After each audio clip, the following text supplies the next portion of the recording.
on airplane mode. Let's give a nice hand to Brother Guy.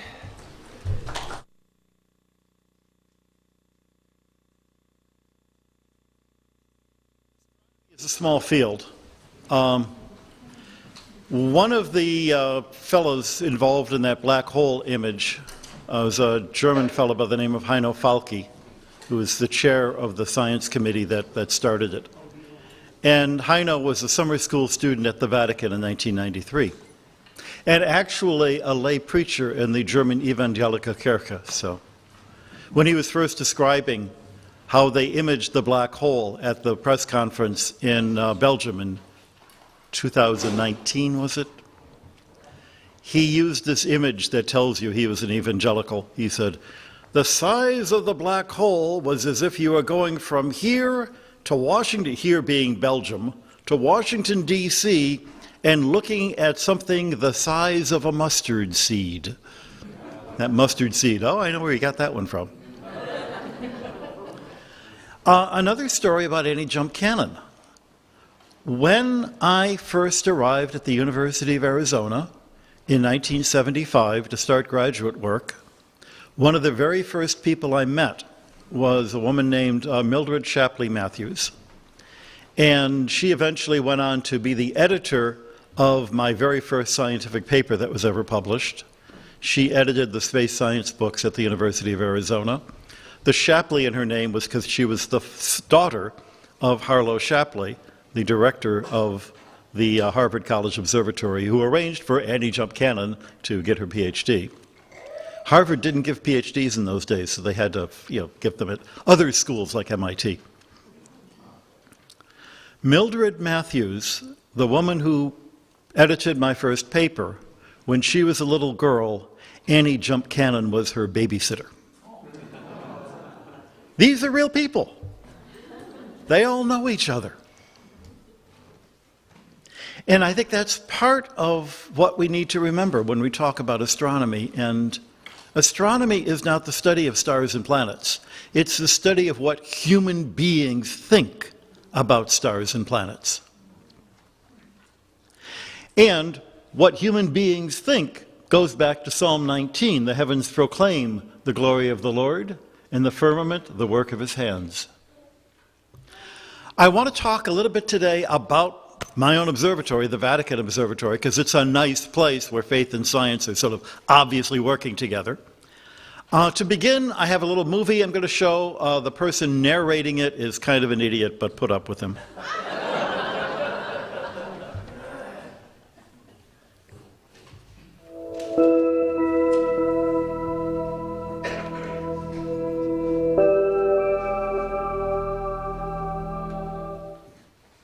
Both science and religion are conversations about the universe. They're ways of learning how we interact with this universe. It's not simply a question of is there a God, but there is a God, now what do we do? It's not just a question of there are a bunch of stars, but rather, why are there stars? How do they work? How does that tell us how things work here on Earth? The interaction that I see in my own life is that religion gives me the reason to do the science. Back in the papacy before Francis was Benedict, and one of his lines in a final elocution to the fathers of the general congregation was, go to the frontiers. Well, there isn't much more frontier than 3.7 billion years away. The first official interest of the Church for astronomy started in 1582 with the reform of the calendar. Then in 1891, Pope Leo XIII wanted to have an observatory to show that the Church is not against science, but the Church promotes good science. They start out by having telescopes on the Tower of the Winds, and then on the walls surrounding the Vatican, as the city lights grow, and as the Italian government gives them back the territory out in Castel Gandolfo. In the 30s, they build new telescopes on the roof of the Papal Palace in Castel Gandolfo. Best telescopes of their era in the 1930s. By the 1980s, light pollution makes those telescopes unusable, so we build a new telescope in the dark skies of Arizona.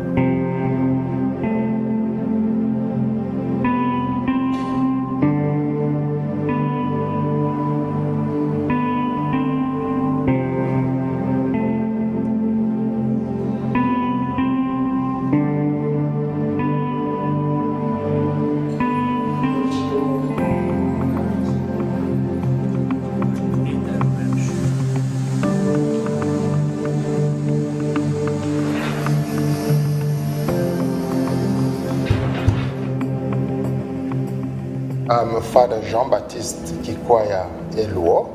I'm working in 3 projects. The first one is NEOS, Near Earth Object. So what I'm doing with NEOS is just observe them using our modern telescope VAT. The second project is meteors. I worked on very faint meteors, what we call shooting stars. And the third project is a set fireball network. They will have 4 cameras here around Tucson so that actually we can monitor any fireball getting into the Earth atmosphere in the region. This telescope, the Vatican Advanced Technology Telescope, it was the first of the new technology telescopes that has been considered pretty much the norm now in developing telescopes. With the advance of computer technology, we have the capability of bringing that advanced technology directly into our telescope. So it's an expandable, it's almost like it's a living machine, so it can grow as technology grows. It is still very important to maintain scientific research at the Vatican, simply because there is still a lot of confusion about this relationship between science and faith. We are not out here trying to prove the existence of God by looking through a telescope. That's not what we're doing. But we can say that if we want to obtain any reasonable results looking through that telescope, we need to do it embracing a certain work ethics that is, in fact, the same work ethics that the Bible itself tells us through commandments and through the Gospels to embrace.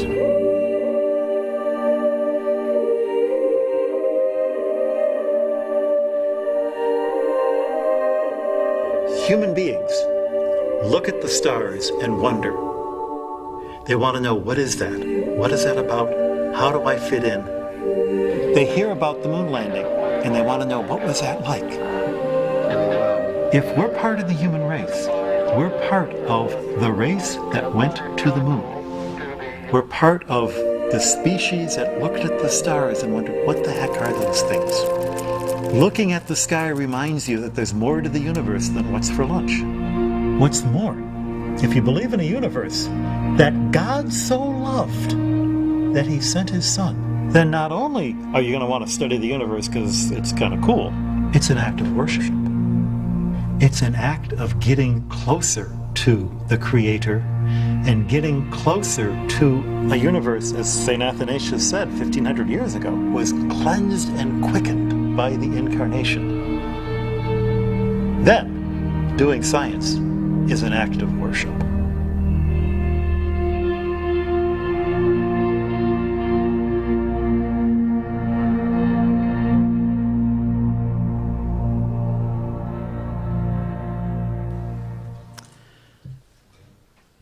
So this past week, I've been at a convent and retreat house up outside of Toledo, leading a group of Sisters of Notre Dame in their annual retreat.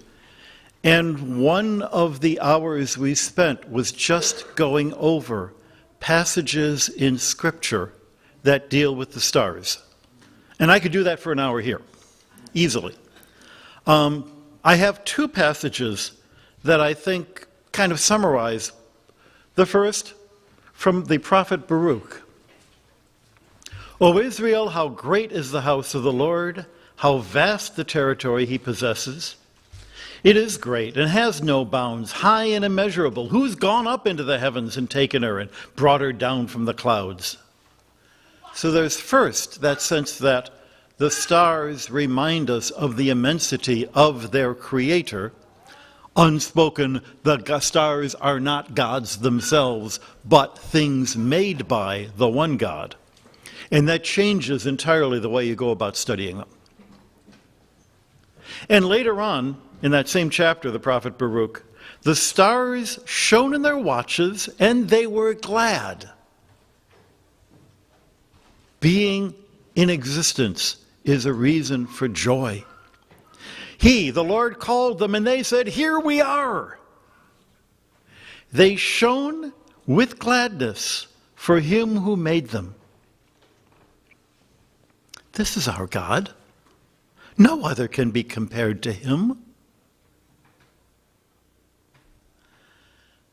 I love that image of the stars singing with joy, shouting, "Here we are." It's poetry, of course, but it's poetry with an important message.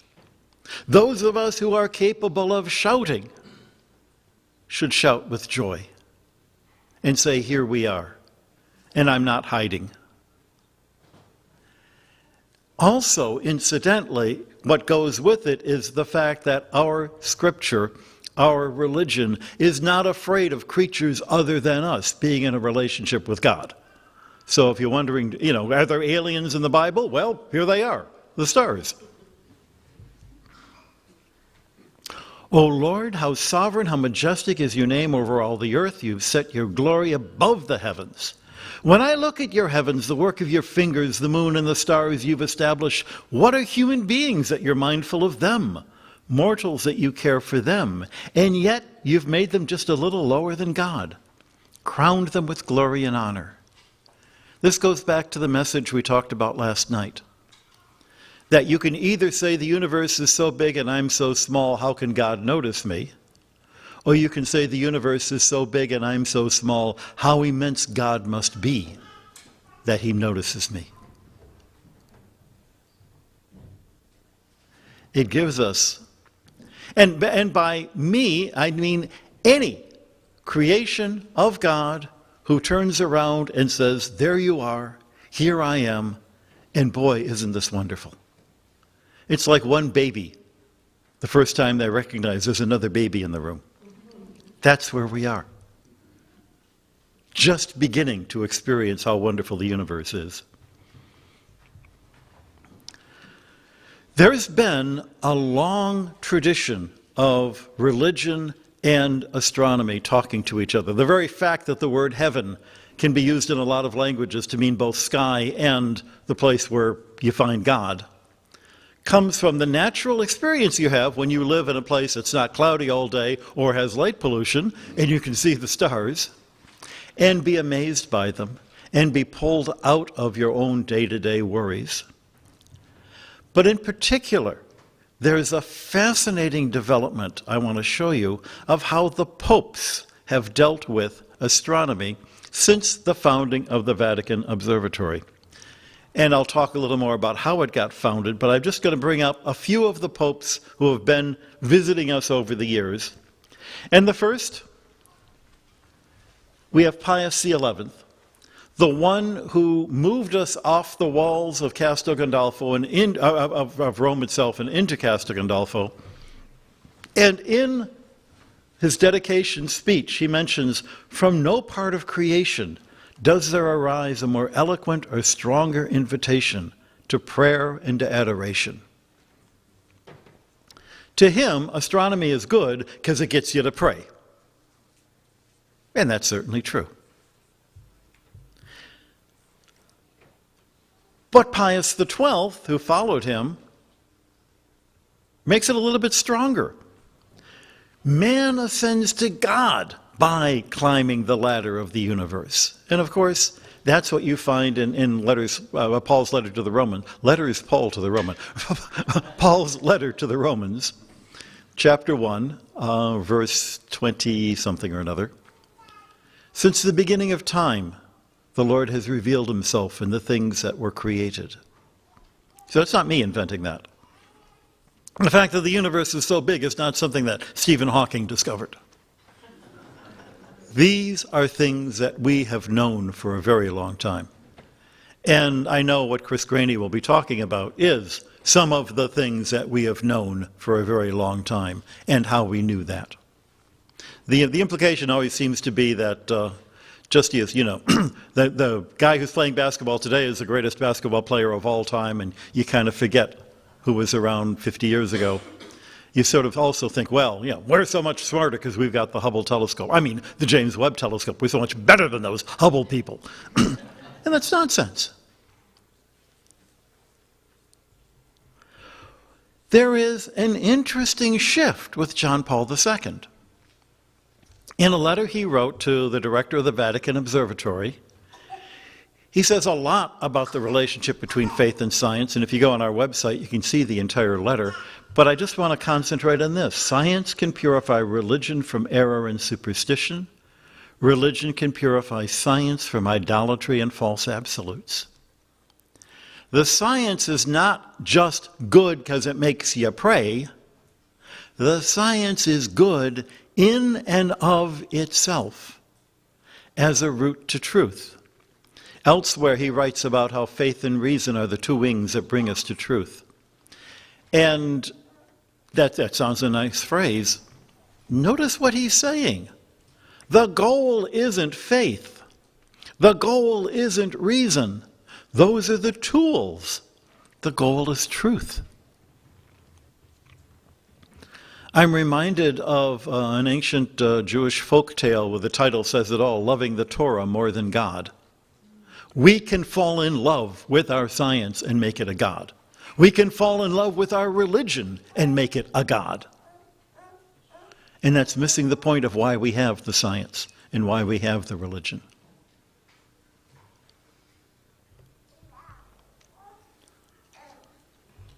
Benedict adds this extra layer. It's not just that we contemplate the works of the Lord and say how great is God, but we look at the works of the Lord with gratitude. Isn't it wonderful that we're able to understand as much as we do about the universe? Isn't it wonderful that we never run out of things to understand in a new way?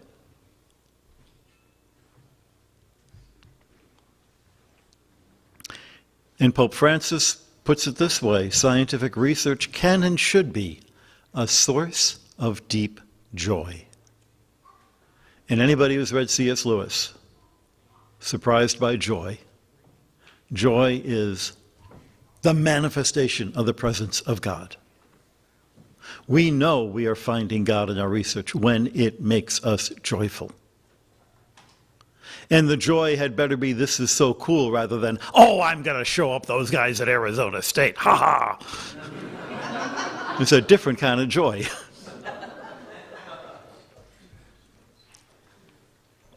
Because, of course, physics can never tell us how do we get from absolutely nothing to something. And this is the source of an entirely different talk on the Big Bang. I merely point out the three people there, important each in their own way. Millikan, the fellow who came up with a simple experiment that showed that electrons come as individual lumps rather than the sort of, sugar and spice and everything nice blur. Georges Lemaitre, the Catholic priest who came up with the Big Bang Theory, PhD from MIT. He was not a Jesuit, by the way. It is evidence that you can actually be smart and not be a Jesuit. You got to give credit to these people, right? True, Jim? And then, of course, Albert Einstein. I'll throw in something else about these people. Einstein was really resistant to the idea of a Big Bang, even though he admitted it was in the equations. He didn't like the idea of a universe with a beginning. He thought it was inelegant. Lemaitre really resisted the idea that the Big Bang is the same thing as the let there be light in creation, because he said, number one, what is created in creation out of nothing is space and time itself, and not just the expanding universe. The expanding universe is our best guess today is what's going on. When Pius XII wanted to say, hey, scientists have come up with the Big Bang with a universe that has a beginning, we could have told them that.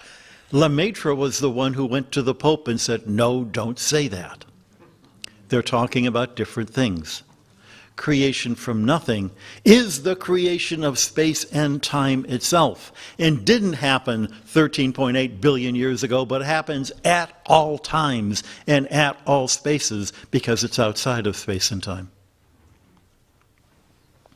And incidentally, Millikan, who's kind of a public face of science, was a true believer in eugenics, and we're going to purify the race by making sure that, people with vowels at the end of their name are not allowed into America.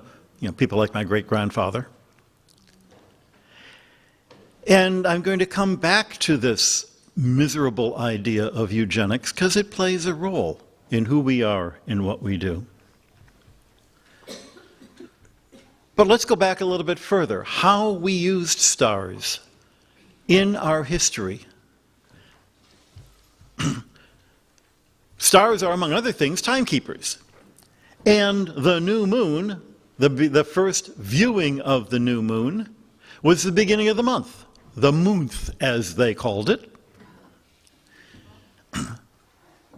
The days of the week are related to the 7 things that move in the sky, which they called planets. So that even today in English we've got Sunday and Moon Day and Saturn Day. And the other days of the week are the Norse names for the same gods that are equivalent in the Roman days of the week. If you know your Spanish or your Italian or your French, Lunardi, Monday, Martedi, Tuesday, Mars Day, Mercolidi, Wednesday, Mercury Day, Jovidi, Jupiter, which, we now have Thor's Day, and then Venus Day, Venerdì, is Freida's Day. That's why we have 7 days of the week. What day is today? Saturday? 7 days ago, what was it? Saturday. 7 days before that, Saturday. How far back can you go and it's still Saturday every 7 days back? The answer is, we don't know. It goes back to before recorded history, at least among the Babylonians. We've changed calendars, but we've not changed that rhythm of the days of the week, named for the things in the sky. So that was the first reason to keep track of things in the sky, as a timekeeper. But calendars do get out of kilter. There's, a year is the Earth going exactly around the sun once, or if you're in the heliocentric version, the sun going through all the stars exactly once, or from the first day of spring to the first day of spring. 2 slightly different definitions, because the first day of spring will change as the Earth wobbles. And what's more, the number of days is not exactly a whole number. 365 days in a year? Well, no, it actually takes a little bit longer than 365 days to go all the way around. Which is why every 4th year we throw in a leap year. And that is so close to being accurate that when Julius Caesar decided to make that the official calendar, everybody ran with it for the next several thousand years. 1,500 years. But it's off by a little less than 1 day a century. Which means by around the year 1500, the Pope was instructed by the Council of Trent, fix the calendar. In order to show that the calendar needed fixing and that the first day of spring had slid by 10 days, there is a tower there, the Tower of the Winds they call it, because inside there are paintings of the different winds. And in the south is a little hole, and a beam of light will shine on the floor, and the position changes during the seasons. When the sun is really low, the beam of light shines actually on the far wall. I've been in there then. And when it comes summertime, the beam of light actually doesn't make it through the hole, but we won't talk about that.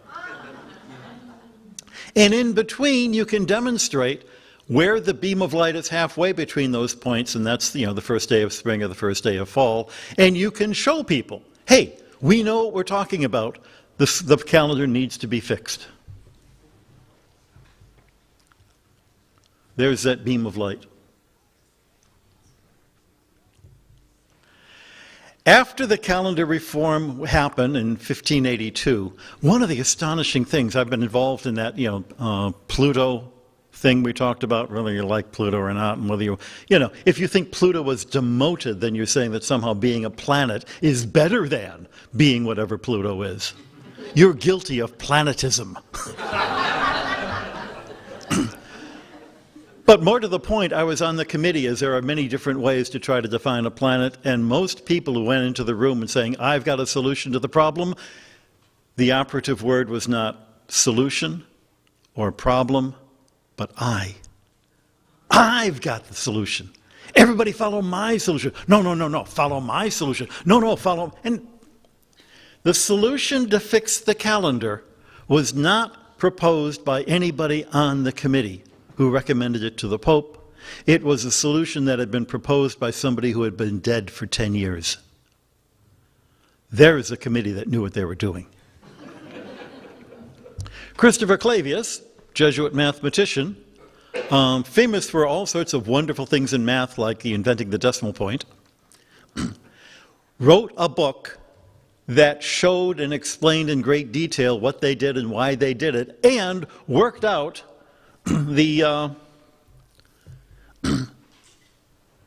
when Easter is going to be up to the year 5000. This is our copy of the book. If you look, 2024, 31st of March, Ash Wednesday on the 14th, Valentine's Day. It was all predicted by mathematics. Because in fact, you've all heard that it's the first Sunday after the first full moon which is to say it's the first Sunday after Passover. No. It's an arbitrary formula that gets it kind of close to that 15 years out of 17. But we can calculate it perfectly, and it doesn't really matter if it follows where the moon is, because we are not slaves of the moon. We can have our feasts whenever we want to, because the Sabbath was made for man, not man for the Sabbath. So if you go to Mars, you can have Easter whenever you decide to. And so somebody was asking about, who's in charge of outer space. The rule is that if an explorer leaves, Lisbon and makes a discovery, where they discover it is under the Bishop of Lisbon. So the moon is under the Bishop of Orlando. Quite seriously. I've talked to the bishop. He says, yeah, I know.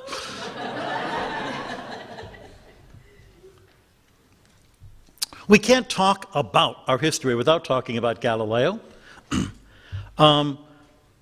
Galileo was very close to the Jesuits, a great friend of Christopher Clavius, that Jesuit, who wrote a letter of recommendation for him to try to get a job when he was a young man. But then he had a falling out. Among other things, he argued with Christopher Scheiner as to who was the first person to discover spots on the sun. And of course, the answer is Thomas Harriot, who was neither of them, got it before either of them. And I'm not going to turn this into a Galileo talk. I just want to remind you of three things. First, Galileo was a devout Catholic before, during, and after his trial. His two daughters were nuns. Of course, he never married their mom. He was an Italian Catholic, but and the first time he was denounced to the Inquisition, it was by his mother, who didn't like his girlfriend. The whole Galileo story is so much more complicated than what they tell you in the textbooks. The second thing is, he was never convicted of being a heretic. The first time he was called in was by Bishop Bellarmine, who just said, watch how you teach this stuff, and here's a certificate if anybody asks you that says, no, I am not a heretic. It was his get-out-of-jail-free card, which, of course, didn't work 30 years later, when he came, or 20 years later, when he was in trial again. And the second time when he went on trial, after the trial and after Galileo said, is there anything wrong with my book? I'll fix it. Just tell me what to fix. And they said, no, we have to find you guilty of something. And they came up with, so here's the heresy, and Galileo goes, what heresy? You haven't actually said that I said anything heretical. So the thing he was found guilty of was vehement suspicion of heresy. He was guilty of being suspected of being a heretic. And when he got up before the court and he says, I abjure and reject anything and everything in my writings contrary to the teachings of the church, he never spells out, nor does anyone else, what those things might be. Very Jesuitical, if you ask me. The point is, when you look at the history, you realize the church was wrong to go after Galileo, whatever its reasons for doing so, and we're still arguing about what those reasons were. But it's not what's in, the popular discussion of Galileo. If you do want to know, these are some of the reasons that have been proposed. Oh, it was a tragic conflict of world. How can worldviews be in conflict and have that be a tragedy? But that's the phrase. He secretly believed in atoms. Well, actually, the guy who proposed the atomic theory was a Jesuit, Roger Boscovich. He made personal enemies. He was an Italian. Of course he made personal enemies. That's what we do. The philosophers are out to get him. The Jesuits are out to get him. At one point, one of the Jesuits said after his trial, if he'd stayed in good relations with us, this would never have happened. And Galileo read that and he said, you see, they were out to get me because, and that's not what the guy meant. Maybe it was because his book personally insulted the Pope. But his book was approved by the Pope's personal censor before it was published. And then after it came out, the Pope said, I'm shocked to discover what's in this book. One theory that I like, but a lot of people don't, is the idea that it was, the 30 Years' War, which was going on at the same time. And it was all tied up in the politics, and the Pope was trying to cover his rear end because the Spanish were mad at the Pope for not supporting them more in the war, and the French were saying, if you support them more, then we'll start our own religion. And you remember the Three Musketeers and Cardinal Richelieu? Those are real people. Well, the Three Musketeers weren't real, but Cardinal Richelieu was real, and that was the 30 Years' War. That's the context of all of this. If you want to know more about it, I've got a chapter in this book, which is, it's more than just would you baptize an extraterrestrial. I thought that would be radical and people would buy the book. I'm not sure that happened. The title we originally had was Other Strange Questions from the Inbox. Actually, I was going to say another stupid questions that people keep asking us. They've changed that title a few times, but it actually talks about Pluto. It actually talks about the Big Bang, and it actually talks about Galileo. So you want to know more about that? Buy my book. You really want to know more about it? Buy 2 copies. The other thing to remember about Galileo is he didn't have the goods. He was right, but the arguments he raised were not scientifically correct. And Chris, you may be talking more about that later. And if not, buy his book. And he'll talk about it more later. In particular, here's a copy of his book, Setting Aside All Authority. And it's about not Galileo, but a Jesuit, Giovanni Battista Riccioli, who talks about this 20 years after the Galileo trial. And he's arguing the science for and against. And he does a really good job, given the science they knew at the time. And just to give you a sense of how important he was, he's also the guy who came up with the map of the moon that we still use today, with the names we still use today. He's the one who said, let's name seas for kinds of weather. The Sea of Tranquility, the Sea of Storms. And let's name craters after wonderful scientists. And what's the most prominent crater on the moon? He names Crater Copernicus. Even though he says Copernicus was brilliant, I don't think he was right. And given what they knew at the time, it was hard to argue against him. And next to Crater Copernicus is a crater for Kepler, and a crater for Aristarchus, and a crater for Galileo, and a crater for himself.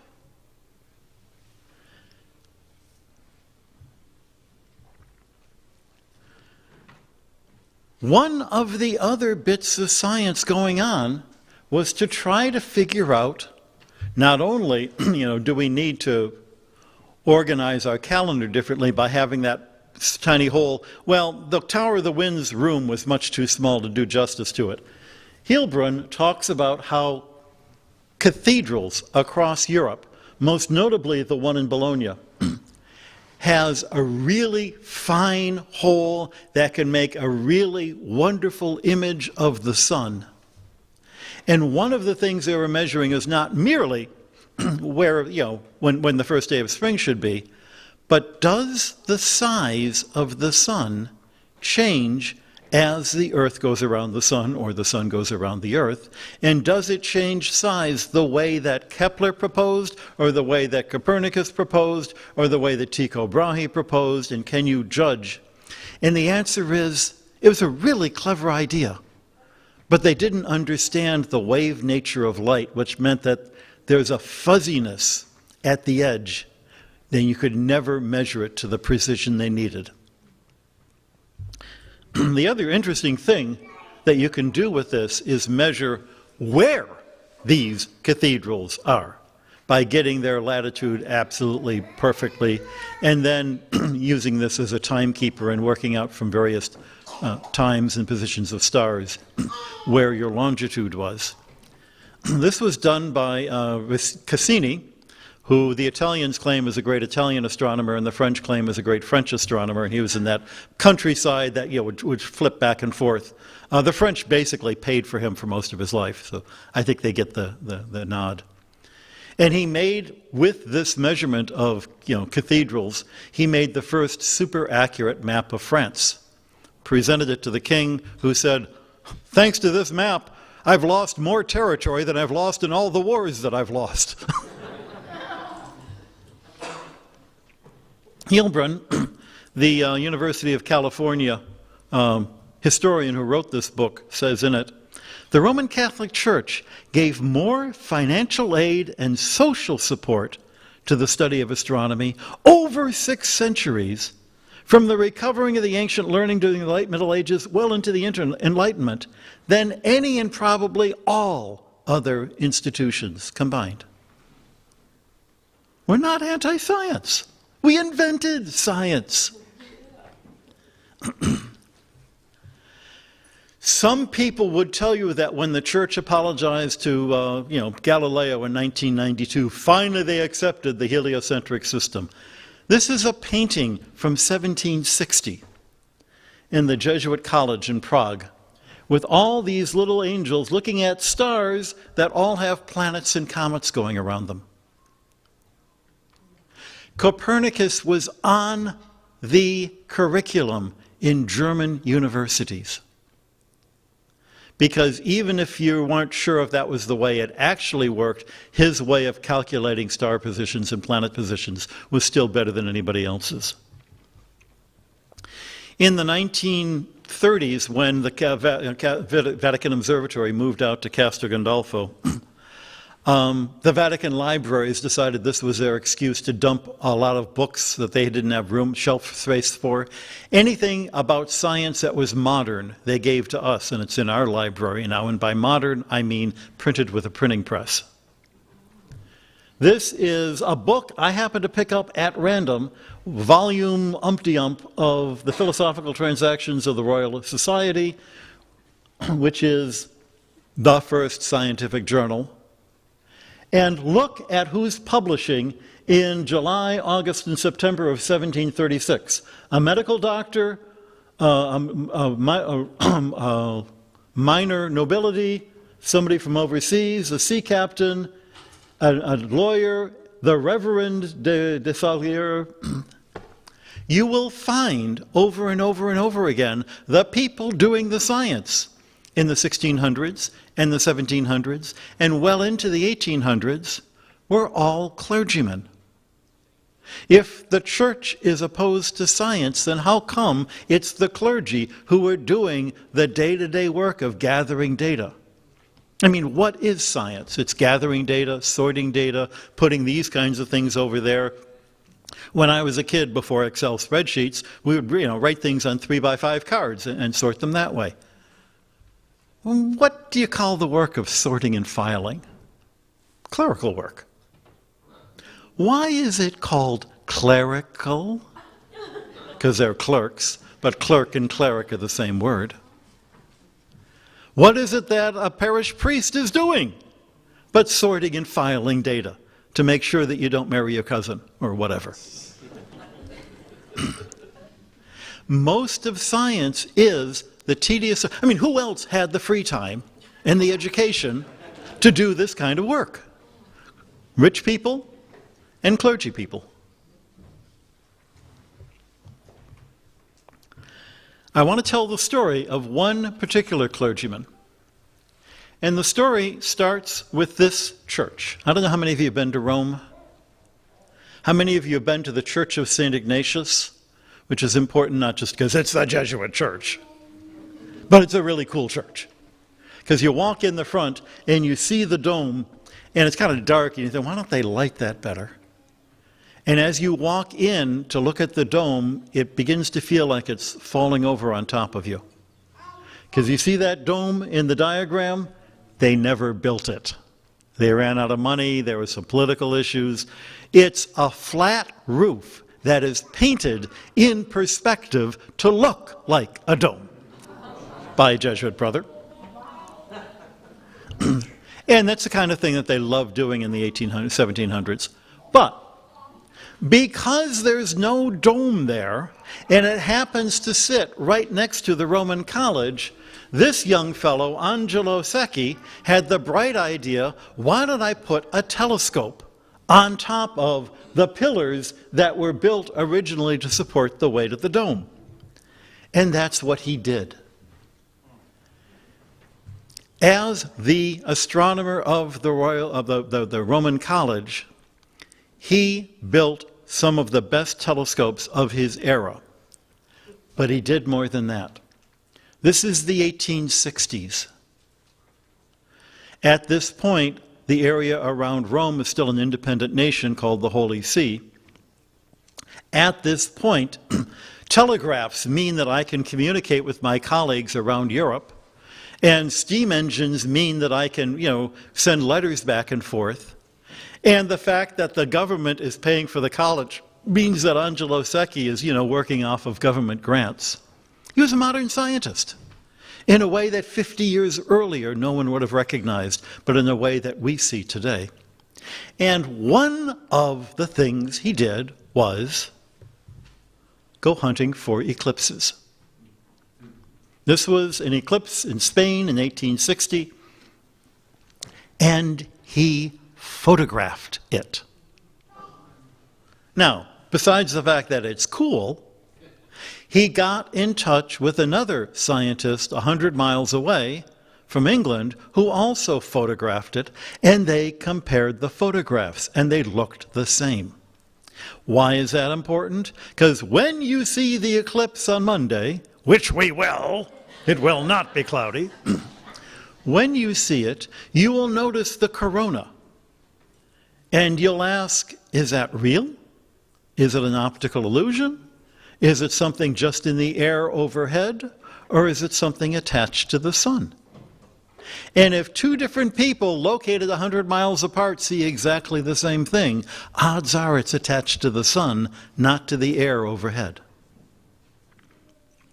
What's more, he also measured the magnetic field on Earth and correlated the sun's activity with the activity of the magnetic fields, which turns out, of course, in modern times to be really important. When the sun is really active, this affects transmission of power and radio waves, and there's a NASA spacecraft, actually two of them, the stereo spacecraft, that look at the sun with a package to measure the sun's activity to see how it connects with. And the package is the Sun-Earth Connection Coronal and Heliospheric Investigation package. I don't think they're ever going to make a NASA acronym out of Consolmagno. But Secchi, they did. He's famous for more than that, though. He's the first guy to look at the planets with his new telescope and look at features on the planets and say, there are light things and dark things that remind me of channels and continents. And he uses the Italian word for channel, which is canali, which is then misused a generation later for Percival Lowell. None of that is the most important thing. The most important thing relates to that coin in your pocket, anti-jump cannon. The idea that you could put starlight through a prism and measure the spectra and see that of the 5,000 stars, Annie could use photography and measure them in a week. He was doing it by eye. This is painted by hand. You find over and over again that most stars can be classified into a small number of categories. He had 4 categories, later 5 categories. Eventually we've got the "Oh, be a fine girl, kiss me right now" smack. The Hertzsprung-Russell diagram.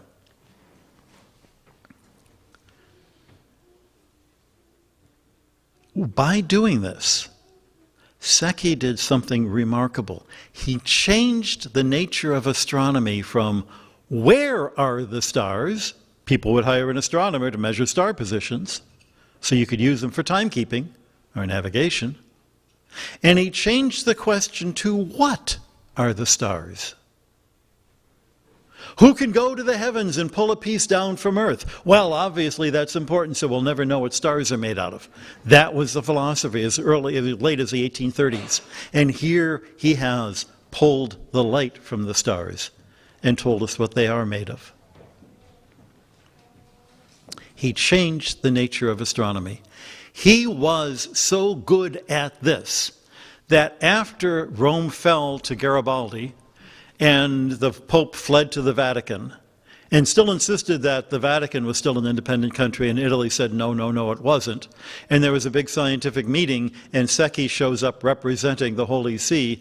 The Italians say, his country doesn't exist anymore, get rid of him. And everybody else at the meeting says, no, he's smarter than you. If you don't want to be here, you can go home. And they did.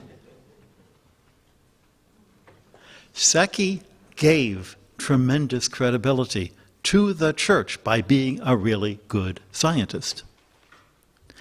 He died the same year that Pius IX died. The new Pope, Leo XIII, decides to invent a Vatican Observatory so that everyone can see that the church and her pastors are not opposed to science, but that they embrace it, encourage it, and promote it. Notice the motivation here. It's not because astronomy is a route to truth. It's not even that astronomy is a route to make you pray more. It's that astronomy will make us look good. That was, 120, 130 years ago, what they were thinking. Why was it important in 1891? Number one, it showed that if we're a national observatory, then, we are must be a nation. That's not even said here. It's also to show the world, because what's happening at the end of the 19th century? This quaint Victorian idea that science will replace religion. It's not something that goes back to Galileo. It's not even something that goes back to the Enlightenment, because they thought that science could prove God. Sadly, the God they were trying to prove doesn't exist, the mechanical God. What's happening at the end of the 19th century in Italy is that the new government hates the church because the church is a rival to power. And so they invent the myth of Giordano Bruno and put up a statue of Bruno as, the martyr to science. If you read up Bruno in Wikipedia, you realize he was a nasty piece of work.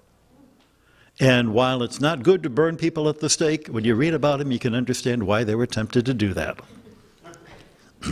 And also the beginning of the myth of Galileo. A myth that also is taking root in America to keep all those people with vowels at the end of their names out of the country. And underlying that myth is the fact that the new science of evolution, which is a lovely bit of science, is being abused by people to excuse what it is they wanted to believe anyway, that I'm better than you because I'm richer than you. God must have made me better so as to make me richer. It's survival of the fittest. That's science. That's what Darwin said. Actually, it's not what Darwin said, but most of them had never read Darwin. And anybody who said that that's, maybe not good policy, well, you're just being anti-science. What's more, I can create a better human race, not only by keeping all those Italians and Poles and Irish, heaven forbid, out of the country. Do you know why the Irish are so stupid? My mom's Irish, by the way. It's because all the smart Irish men became priests and didn't have kids. That's the way they thought. You come up with a conclusion you want to believe, and then you invent an argument that will support it. And not only that, but we'll sterilize all the people who are inferior. You think that was a 19th century idea? Richard Nixon was still doing that in his presidency.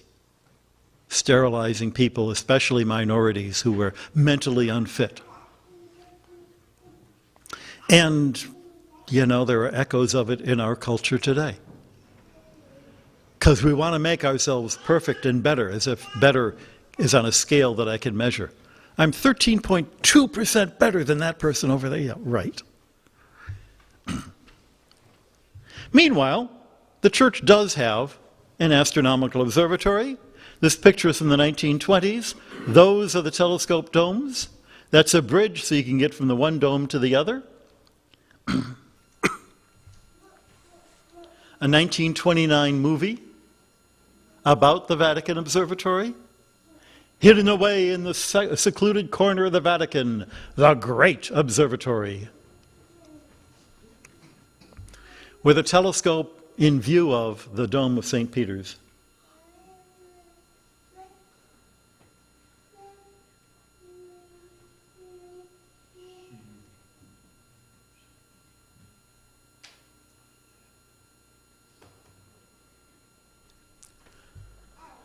It's hard to read. There's a massive telescopes that can move with the touch of a finger, is what it says.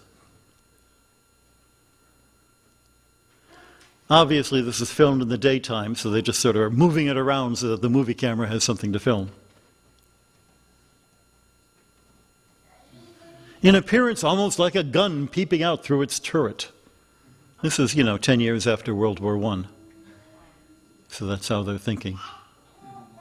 But actually, the first name for an Italian for a telescope was a cannonale, a little cannon.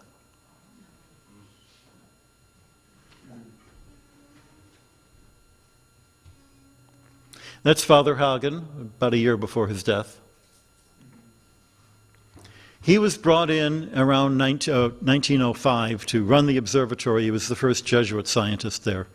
It was established in 1891, but the first person died, and they were stretching to find people to run it. This is the most interesting of the telescopes, though, because this was designed to photograph the sky, because the Vatican was invited as a national observatory, given a piece of the sky to photograph, to make a giant photographic atlas of the sky. So you can see how he would be installing photographic plates there. There is Father Lace using the telescope. That telescope still exists, by the way. What happens to the plates? They're being measured by the Sisters of the Child Mary, which Father was talking about. And that work went on until Italy signs an agreement with the Vatican. This territory is given back to the Vatican in 1929. By the 1930s, telescopes are built on the walls of the Papal Palace. And when I arrived there in 1993, that was still where our observatory was. Those were our offices. That was my office. That's the Pope's bedroom when he was there during the summertime. You're looking at the one guy who used to be above the Pope.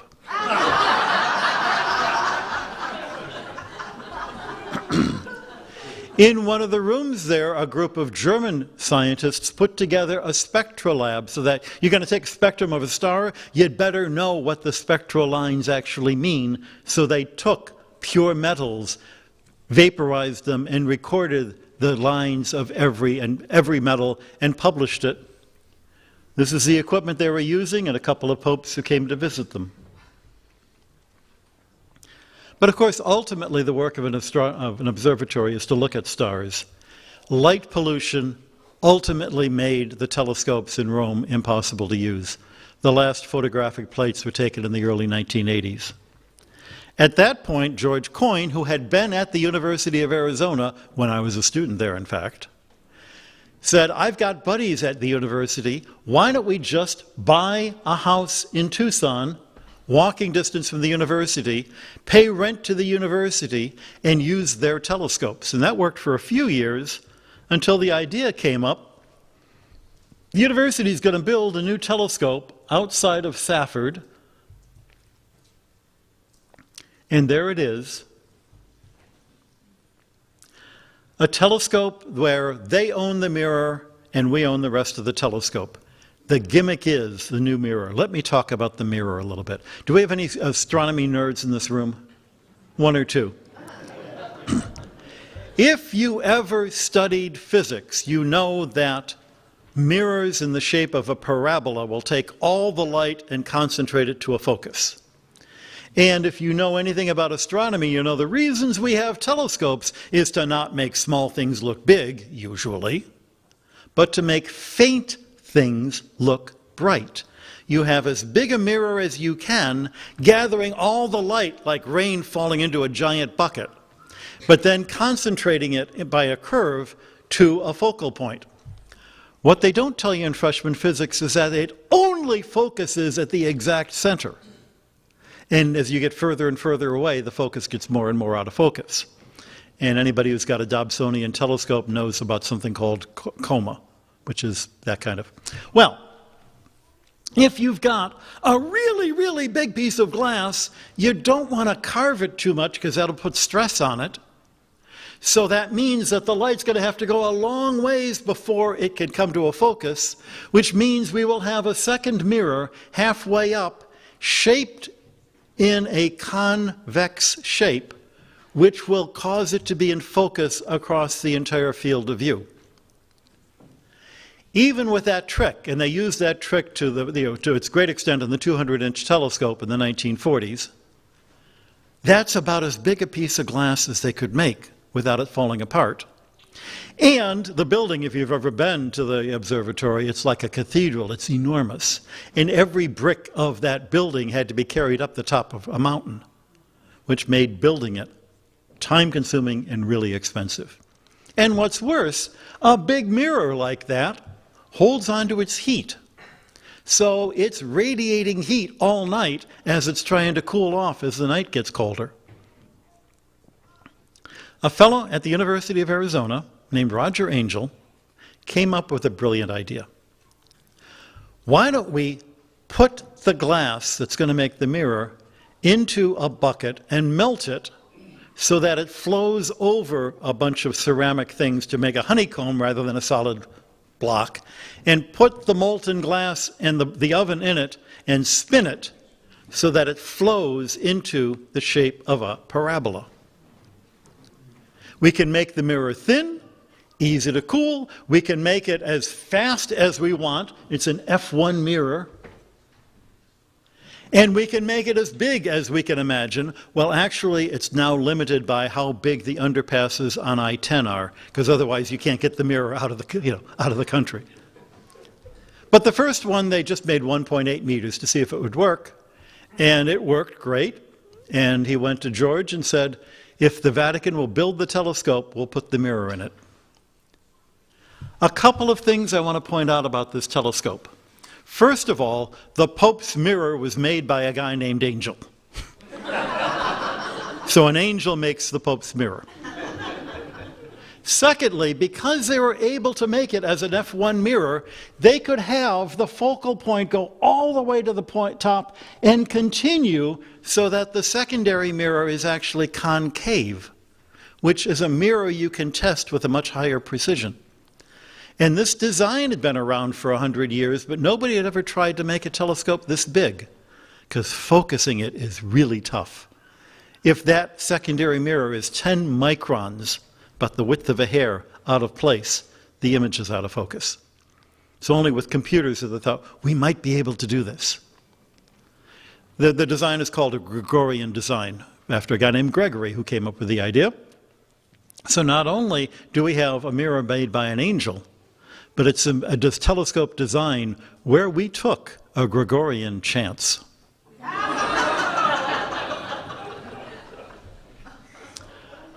That's our telescope building, and it's actually not photoshopped. The red light is from the red light of the next telescope up the hill. The light behind it is the setting moon. That's the Milky Way. You can actually see the Northern Cross Cygnus in that picture.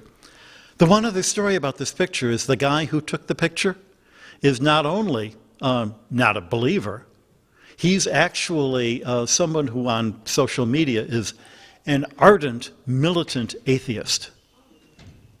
But he likes us. And he lets us use his cool picture because we're astronomers. We all live under the same sky. We come from 4 different continents. There are 12 of us scientists doing all sorts of work, all with PhDs from everywhere in the world you could imagine. Everyone comes in doing their own work. We're members of the International Astronomical Union, so we were involved. The guy in the center is Father Corbally, who you saw in the movie last night. He's the one who wrote the definition of Pluto.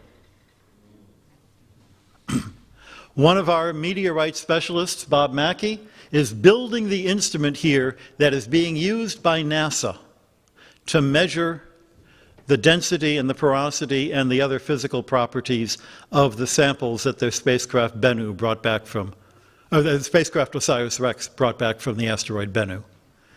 And it's not like he said, let me do this. They came to him because the work we do in our meteorite lab is the best work in the world.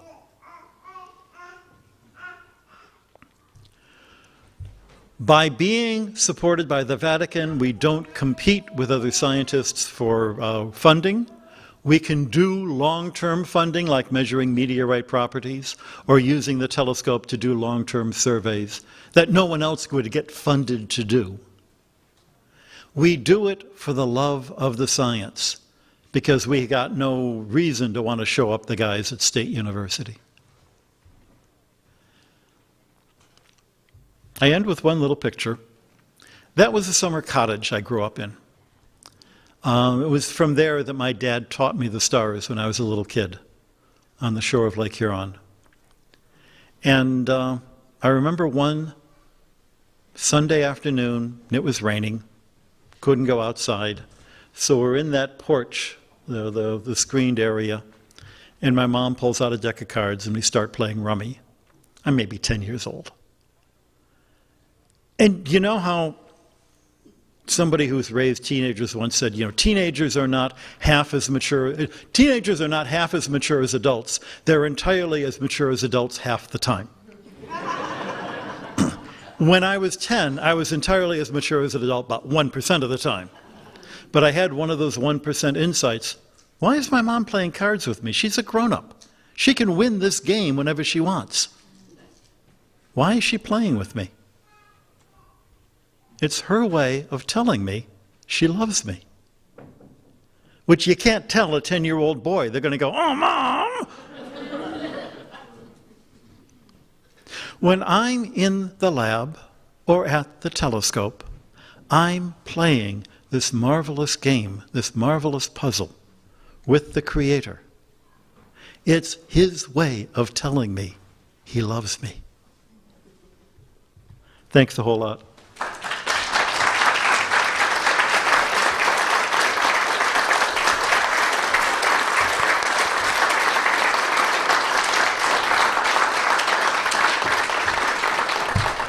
One of my hopes of doing this faith and science weekend retreat with the Vatican Observatory is that everybody gets to know what the Vatican Observatory is doing and the great work they're doing. They're doing real science.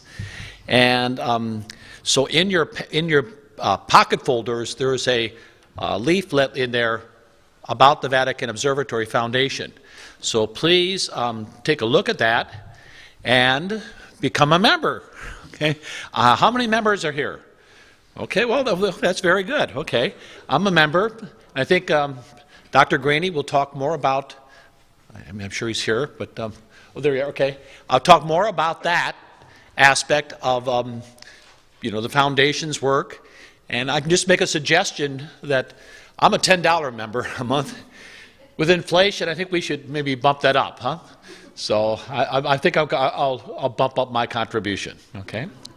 A guy was talking about historic dates, and I think there's something really significant about what God is doing with the universe and everything, and dates mean something.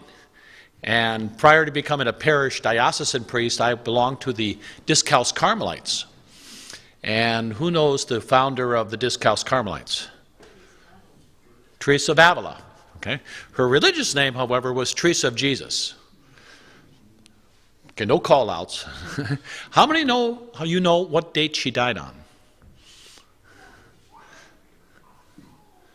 October 15th, 1582. October 15th, 1582. Which followed October 4th. So she died on October 5th, that became October 15th in the new calendar. And I think God did that for a favor for her, because she was so significant, okay? So God works out these things, okay?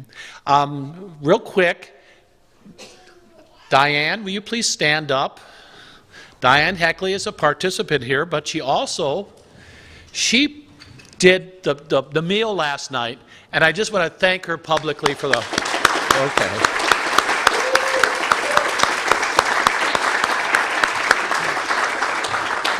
And her daughter Morgan too. Her daughter Morgan did the arrangements, and but I've just been so blessed to have them both helping out. And it's also, please do fill out the book, your pre and post solar eclipse experience. Okay, and then we're going to present this to Brother Guy at the end for posterity. Okay, and then lastly, just going up to the chapel, Sacred Heart Chapel, for Mass at noon. It's 4 rites.